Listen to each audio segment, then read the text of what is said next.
HSC পরীক্ষা চলছে এবং গত ৩-৪ দিন ধরে আবহাওয়ার যে অবস্থা ছিল, বৃষ্টি এবং পুরো শহর, শুধু তো ঢাকা না, ঢাকা চট্টগ্রাম সহ বড় বড় যে শহরগুলো, সেই শহরগুলো পানির নিচে তলিয়ে গিয়েছিল। আমাদের শিক্ষার্থীরা অনুরোধ করেছিল পরীক্ষাটি একটু পেছানোর জন্য, কিন্তু এই সিদ্ধান্ত নেওয়া হয় নাই এবং যে কারণে আজকে আন্দোলন হচ্ছে, ঢাকায় আন্দোলন হচ্ছে।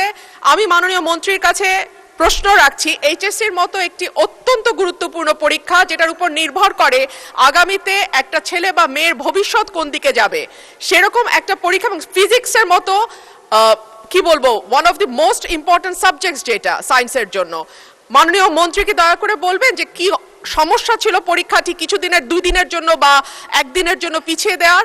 ধন্যবাদ মাননীয় স্পিকার। ধন্যবাদ মাননীয় সদস্য। মাননীয় শিক্ষামন্ত্রী। মাননীয় স্পিকার, আপনার মাধ্যমে মাননীয় সংসদ সদস্যকে অশেষ ধন্যবাদ। পরীক্ষা আমরা নিয়ে থাকি সারা বাংলাদেশে। এসএসসি পরীক্ষায় প্রায় 2700 সেন্টার রয়েছে এবং 64টি জেলায় এই 2700টি সেন্টার একত্রে পরীক্ষা শুরু হয়। ইতিমধ্যে আপনারা শুনেছেন যে চট্টগ্রামে যখন এই ফ্লাড হলো, তখন আমরা একে একে প্রথম রাঙ্গামাটি, বান্দরবন, পরে আমরা খাগড়াছড়ি এবং এরপরে আমরা চট্টগ্রাম পুরা বোর্ডের পরীক্ষা আমরা বন্ধ করে দিয়েছি। আমরা লক্ষ্য করেছিলাম বৃষ্টি হচ্ছিল এবং আমরা মনিটরিং করছিলাম। সেই সাথে মনিটরিংয়ের সময় আমরা 64টি জেলার এসপি এবং 8টি বিভাগীয় কমিশনার এবং প্রত্যেকটি বোর্ডের চেয়ারম্যান, ইউনো সকলের সাথে আমরা কথা বলেছি এবং ওয়েদারম্যান, আমরা ব্রডকাস্টিংয়ের জন্য তাদের সাথেও কথা বলেছি। তারা বলল যে বৃষ্টি হবে না, সেই কথাটি তারা বলেছে। বিকেল 5টা পর্যন্ত আমরা বসে থেকে সিদ্ধান্ত নিলাম যে সকলেই বলল যে ওয়েদার ভালো হবে, সেই জন্য আমরা পরীক্ষা রেখেছি। সকালে ঘুম থেকে উঠেই দেখতে পেলাম কুমিল্লা সরকারি মহিলা কলেজের মাঠ পানিতে ভরে গিয়েছে। সাথে সাথে আমরা মেয়র সাহেবকে, ফায়ার ডিপার্টমেন্টকে, পুলিশকে, ডিসিকে বললাম যে এই পরীক্ষা কেন্দ্রে স্থানান্তরিত করার জন্য। তারা তখন সকলকে নৌকায় করে ওই স্কুলের 5তলা ভবন, সেখানে নিয়ে পরীক্ষা তারা নিয়েছে। আমরা সেটা দেখেছি তাদের দুর্ভোগ।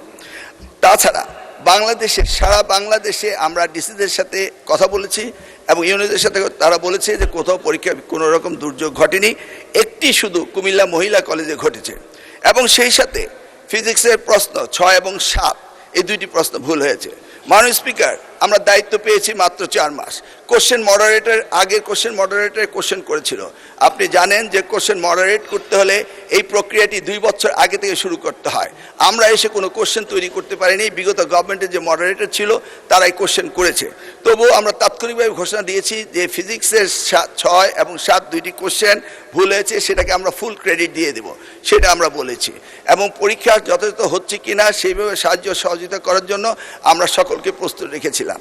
আজকেও আমরা সারাদিন কথা বলেছি এবং প্রত্যেকটি আমাদের সাথে যারা স্টেক হোল্ডার রয়েছেন তারা বলেছে পরীক্ষা সুন্দর হয়েছে, সুস্থ হয়েছে। একটি জায়গায় শুধু কুমিল্লা সরকারি মহাবিদ্যালয় এই ঘটনাটি ঘটেছে এবং সেখানে পরীক্ষা সুন্দর হয়েছে। আমরা নির্দেশ দিয়েছি যে পরীক্ষা বিলম্বতে শুরু করার জন্য এবং যে মেয়েটি কাপড় ভিজে গিয়েছিল বাড়ি থেকে কাপড় আনা হয়েছে, 1 ঘন্টা পরে পরীক্ষা নেওয়া হয়েছে এবং পরীক্ষার সময়সীমা বাড়িয়ে দেওয়া হয়েছে। আমি মাননীয় স্পিকার আপনার মাধ্যমে জাতিকে জ্ঞাতার্থে করতে চাই যে পরীক্ষা পদ্ধতিতে আমাদের যে সিস্টেম রয়েছে সেখানে লোকাল যে গভর্নমেন্ট রয়েছেন, ডিসি হতে, ইউনো হতে, পুলিশ হতে, তারা তাৎক্ষণিকভাবে ব্যবস্থা নেবেন যে পরীক্ষা এখানে নেওয়া যাবে কি যাবে না। যদি তারা মনে করেন দুর্যোগ, তারা পরীক্ষা বন্ধও করতে পারেন। আমরা বারবার কথা বলেছেন না স্যার, আমরা ঠিক মতোই নিচ্ছি এবং আপনারা দেখতে পেয়েছেন যে বৃষ্টির পানি কোথায় কোথায় ছিল সেগুলো আমরা সকলেই লক্ষ্য করেছি। কোমলমতি সন্তানদের জন্য আমাদেরও মায়া রয়েছে মাননীয় স্পিকার, সেই জন্য আমরা সবসময় মনিটরিং করি।